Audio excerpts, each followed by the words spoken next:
Mushroom curry నచ్చని వాళ్ళైనా సరే ఈ కర్రీ మాత్రం చాలా ఇష్టంగా తింటారు. రోటీలోకైనా, రైస్‌లోకైనా, బగారా రైస్‌లోకైనా చాలా బావుంటుంది.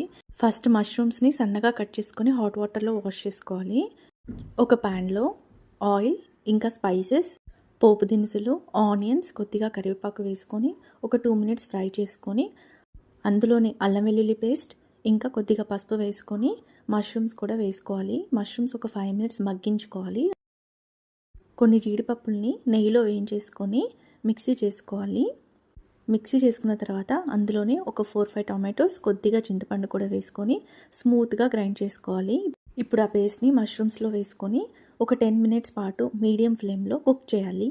10 మినిట్స్ తర్వాత అందులోనే సరిపడినంత కారం, ఇంకా ఉప్పు వేసుకొని మళ్ళీ ఒక 5 మినిట్స్ పాటు కుక్ చేసుకోవాలి. తర్వాత అందులో కొత్తిమీర, ఇంకా కొద్దిగా కసూరి మేతి వేసుకొని ఒక 5 మినిట్స్ ఉంచేసి స్టవ్ ఆఫ్ చేసుకోవాలి. చాలా టేస్టీగా ఉంటుంది. ట్రై చేశాక మీకు ఎలా వచ్చిందో కమెంట్ చేయండి. Thank you for watching.